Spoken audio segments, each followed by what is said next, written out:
Um homem dá um botão, o fim do mundo. Ou pelo menos é isso que Vladimir Putin quer que todos pensem. Ele ameaça com fogo nuclear quando algo dá errado, mas será que pode destruir o Ocidente só apertando um botão? E quanto poder ele realmente tem? No episódio de hoje do The Infographics Show, vamos explicar por que a ameaça nuclear de Putin é mais complicada do que até mesmo ele imagina. Vamos esclarecer esse mito. Hollywood gosta de retratar a guerra nuclear como alguém apertando um grande botão vermelho. Logo após, cogumelos nucleares surgem no céu. Porém, a realidade é menos cinematográfica e mais complexa. Na Rússia, o processo não é simplesmente Putin decidindo casualmente mandar o mundo de volta à Idade da Pedra. Ele precisa lidar com algo que parece uma sala de fuga da Guerra Fria, o sistema de 3 chaves Shiget.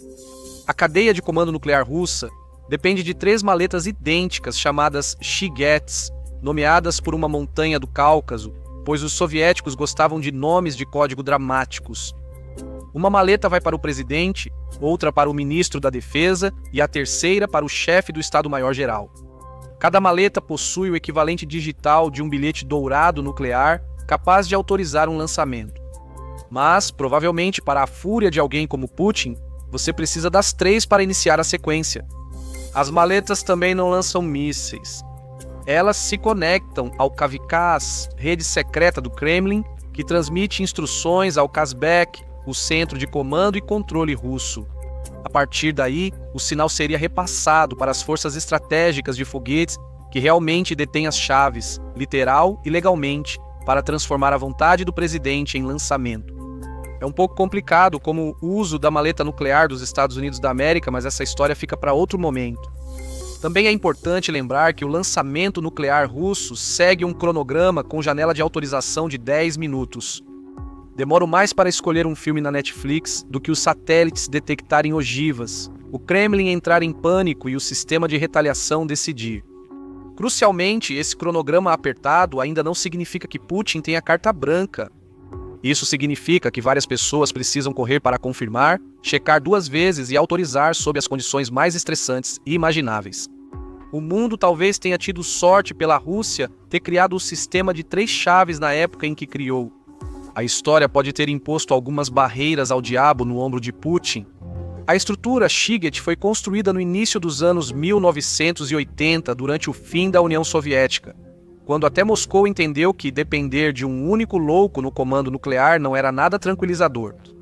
No fim, o sistema foi criado para desacelerar, não acelerar as coisas. E isso é bom. Já vimos o que ocorre quando o mundo surpreende a Rússia. O sistema Shiget foi testado em 1995, quando um experimento científico inocente na Noruega quase iniciou a Terceira Guerra Mundial. Esse foi um dos raros momentos em que um presidente russo teve a maleta nuclear aberta diante de si, avaliando se o fim do mundo estava próximo. Talvez tenhamos tido sorte de não sermos um jovem ex-oficial da KGB chamado Vladimir. Naquela manhã, cientistas noruegueses lançaram um foguete Black Brant 12 para estudar a aurora boreal. Parece inofensivo, não é? Errado. Os cientistas ignoraram que a trajetória do míssil era muito parecida com a de um míssil nuclear Trident dos Estados Unidos da América cruzando os polos. Os operadores de radar russos, ainda nervosos com o caos do colapso soviético, soaram o alarme. Em Moscou, alarmes soaram, telefones vermelhos acenderam e, pela única vez, a maleta nuclear russa foi ativada para um presidente em exercício. Boris Yeltsin olhava para sua maleta nuclear aberta, diante da decisão de destruir cidades em minutos. Esse momento foi chamado de o mais perigoso da era dos mísseis nucleares. E ainda assim, apesar dos sistemas de alerta máximo, a Rússia não lançou. Por quê, você pergunta? Porque mesmo com tudo pronto, a estrutura exigia várias confirmações. Generais avaliaram dados, conselheiros opinaram e prevaleceu o bom senso. O tempo incorporado ao processo de tomada de decisão deles, na verdade, os ajudou a perceber que era apenas um foguete meteorológico, não um prenúncio da Terceira Guerra Mundial. Os desafios da cadeia nuclear russa da época compensaram. Antes era só um apertando o botão. Agora, uma sala cheia de caras nervosos e inseguros enquanto o tempo passa. Suponha que Putin, o ministro da Defesa e o chefe do Estado-Maior-Geral concluam que o limite foi ultrapassado e é hora de incendiar o mundo. Isso quer dizer que os mísseis logo saem dos silos nas estepes geladas da Rússia? Não exatamente. Quando a ordem desce de Kazbek, chega às forças de foguetes estratégicos. Homens e mulheres nos silos, submarinos e unidades móveis de lançamento cumprem a ordem. Poucos comentam sobre isso. Essas equipes mantêm a autoridade legal para questionar uma ordem ilegal ou suspeita. Eles são treinados para identificar irregularidades e, se preciso, recusar uma ordem. Na verdade, houve 2 momentos em que oficiais soviéticos tomaram decisões que salvaram o mundo. O caso mais recente envolveu Stanislav Petrov. Ele trabalhava em uma estação de radar soviética em 1983, pronto para almoçar, quando as sirenes de alerta soaram de repente. Ele só tinha ouvido esse alarme específico em exercícios de treinamento, mas não havia nenhum treinamento programado para hoje. Isso foi imprevisto e inesperado. Um alarme absolutamente arrepiante, avisando que 5 mísseis balísticos intercontinentais Minuteman haviam sido lançados pelos Estados Unidos e estavam vindo em sua direção. Petrov foi treinado para esse momento, pegar o telefone, relatar o lançamento e iniciar uma cadeia que liberaria 36 mil ogivas soviéticas contra os Estados Unidos da América. Era o auge da Guerra Fria, mas algo não fazia sentido. 5 mísseis? Isso não poderia ser um ataque inicial. Disseram a ele que a América esmagaria os soviéticos e eles não teriam escolha a não ser revidar com tudo o que tinham. Isso pareceu para ele uma falha do computador. Ele não sabia o motivo, mas seu instinto lhe dizia isso. Ainda assim, havia pouco tempo e o sistema basicamente exigia que ele confirmasse um ataque, no mais alto nível possível. Cada segundo que ele hesitava era um tempo precioso perdido caso fosse real. Apesar das ordens e do instinto, ele ignorou o alerta como mau funcionamento. Ele tinha razão. Os satélites confundiram o brilho do sol nas nuvens com fumaça de míssil. A decisão silenciosa de Petrov salvou milhões de vidas. Incrivelmente, ele fez isso apenas com hesitação. É um pressentimento. Esse foi só o relato mais recente de um oficial soviético salvando o mundo. Você já deve ter ouvido falar da crise dos mísseis de Cuba, o tenso confronto ideológico de 2 semanas em outubro de 1962, quando o mundo esteve à beira da aniquilação.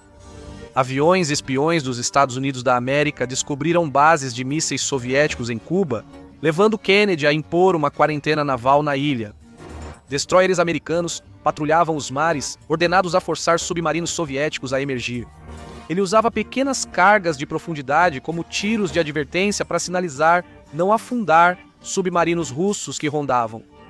A bordo do submarino soviético B-59, a tripulação não sabia que as explosões eram mensagens. Isolados de Moscou, sob calor de 49 graus Celsius e com o dióxido de carbono subindo, eles presumiram que a guerra já havia começado. O capitão Valentin Savitsky, achando que estavam sob ataque, mandou armar o torpedo nuclear do submarino com o apoio do oficial político. Um único lançamento poderia iniciar uma reação em cadeia de retaliação incontrolável. Apenas Vassily Arkhipov se interpôs. Como chefe de gabinete da flotilha, ele podia vetar decisões. Alegou que os americanos só queriam expulsá-los, não matá-los. Apesar da forte oposição, ele não aprovou o ataque. Por fim, Savitsky cedeu e saiu. Ninguém fora do Kremlin sabia, mas a calma e resistência de Arkhipov podem ter evitado que outubro de 1962 fosse o fim da história. Essas histórias são importantes porque mostram que as verdadeiras falhas no sistema não são apenas redes eletrônicas, mas seres humanos. Se o sistema soviético de comando nuclear já era lento, com 3 pastas e coronéis rabugentos, a Rússia de Putin ainda complica mais ao adicionar a política. A mídia estatal o mostra como um homem forte, sem camisa, lutando com ursos e mudando a história com um gesto. Na verdade, até Putin precisa agir em meio a frágeis dependências. O principal obstáculo são os bilionários russos, principais apoiadores de Putin e fonte vital para a economia do país. Homens como Oleg Deripaska, magnata dos metais que buscou se equilibrar entre Moscou e mercados ocidentais. Depois, Vladimir Potanin, magnata do níquel com império voltado à exportação. Esses caras não pensam em inverno nuclear. Eles sonham com coisas muito mais confortáveis, como vilas na Sardenha e contas bancárias na Suíça que não estejam perpetuamente congeladas por sanções ocidentais vingativas. Se Putin apertasse o botão, suas fortunas, já afetadas por sanções, sumiriam imediatamente. De que adianta um iate de 500 milhões quando o próprio Mediterrâneo se tornou radioativo? O apoio dos oligarcas a Putin é baseado em um paradoxo. Sim, eles toleram suas guerras e bravatas, mas só enquanto isso não acabar com sua capacidade de negociar no exterior. Um ataque nuclear acabaria com esses laços e a fortuna dos oligarcas além do apoio financeiro de Putin. Oligarcas, mesmo leais, costumam misteriosamente cair de janelas ao desafiar limites. O instinto de autopreservação deles é um dos maiores freios para Putin. Em seguida, temos a liderança militar da Rússia. O ex-ministro da Defesa, Sergei Shoigu, era frequentemente mostrado ao lado de Putin como arquiteto da ofensiva russa na Ucrânia. O posicionamento estratégico de Sergei Shoigu, antes de ser transferido em 2024 para chefe do Conselho de Segurança da Rússia, diz tudo. Ele raramente ultrapassava da escalada convencional, preferindo preservar a credibilidade das Forças Armadas em vez de apostar tudo no apocalipse. Mesmo parecendo ineptos, os generais russos sabem que um ataque nuclear destruiria tanto a OTAN quanto eles próprios. As famílias, dátias e contas bancárias deles são tão vulneráveis quanto as de qualquer um. Esse não é o exército vermelho da vovó disposto a morrer em massa por uma ideologia. Essa classe dirigente tem hipotecas em Londres e apartamentos em Dubai. Assim como Arkhipov ou Petrov, quando os mísseis aparecerem no radar, eles podem ser os que hesitam. Por fim, há o Serviço Federal de Segurança, o sucessor espiritual da KGB, e todo o aparato de segurança russo. A prioridade deles é o controle interno, não a conquista global. Reprimir protestos, intimidar jornalistas e controlar elites requer um aparato estatal ativo. Armas nucleares não significam necessariamente um Estado funcional. Lançá-las provavelmente destruiria a capacidade da Rússia de se autogovernar e prejudicaria seus supostos inimigos. Para o Serviço Federal de Segurança e para Putin, armas nucleares servem para dissuasão, não para uso real. Ameace, exiba ou desfile algumas na Praça Vermelha para ganhar pontos políticos extras, mas realmente usá-las talvez seja o maior ato de autossabotagem possível. Então, mesmo que Putin, de alguma forma, conseguisse alinhar seus oligarcas, generais e a polícia secreta, ele ainda assim daria de cara com a parede de tijolos da OTAN. O artigo 5 da aliança é famoso por sua falta de ambiguidade. É o mais próximo que a humanidade tem de uma apólice de seguro garantida. Ataque um e todos revidam. Simples matemática. A Rússia simula esse cenário há décadas. A retaliação seria dolorosa a curto e longo prazo. Bombas nucleares, B-60 e um dos Estados Unidos da América estão armazenadas na Bélgica, Holanda, Alemanha, Itália e Turquia. Os 4 submarinos Trident da Marinha Real Britânica deslizam silenciosos sob as ondas. Isso torna a ameaça nuclear da nação perpetuamente móvel e imprevisível, já que cada submarino carrega até 40 ogivas. Enquanto isso, a França mantém quase 300 ogivas em sua força de dissuasão. No total, o Ocidente tem mais de 5.500 armas nucleares.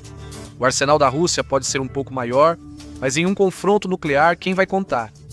Se a Rússia atacasse Varsóvia ou Berlim, a OTAN reagiria. Em vez disso, liberaria tridentes britânicos, bombardeiros franceses e armas americanas de todos os lados. O botão vermelho tornaria Putin co-signatário de um pacto de morte. Existe outro fator complexo no cálculo nuclear russo.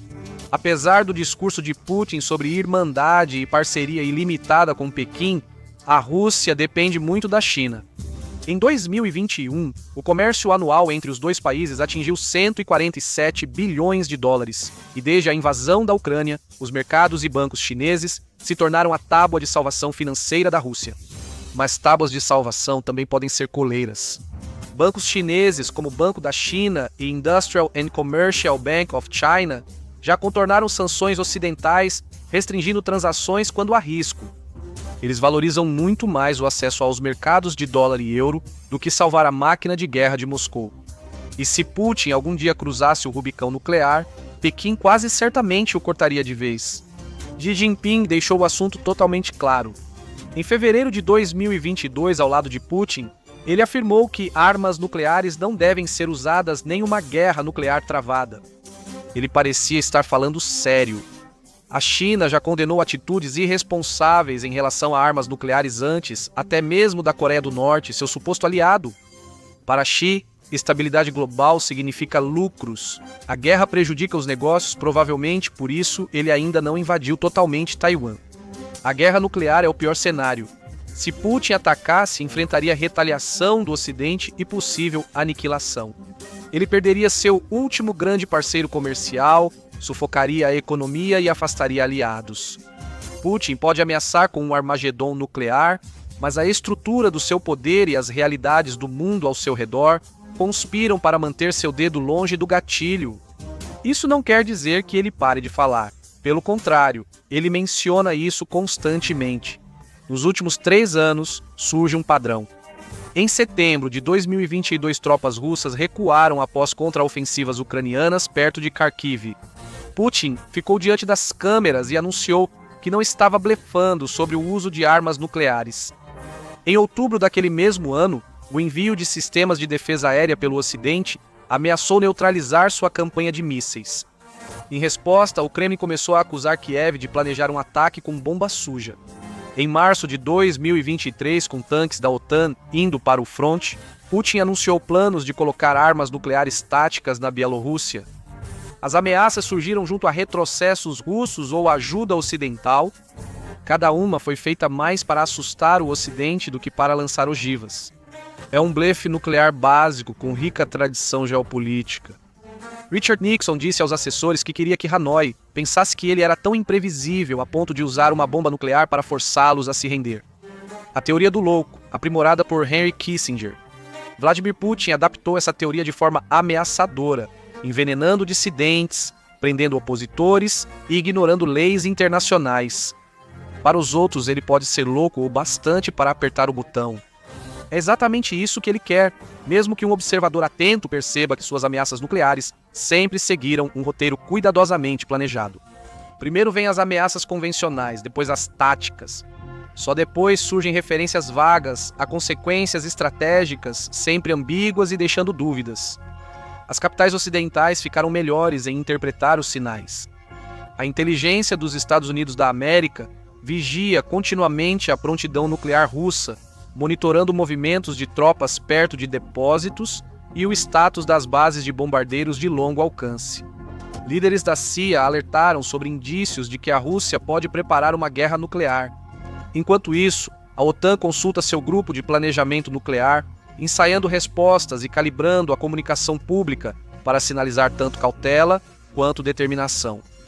O chanceler Olaf Scholz chegou a ligar várias vezes para Putin para avisar que a Europa leva a ameaça a sério, mas não se intimidará.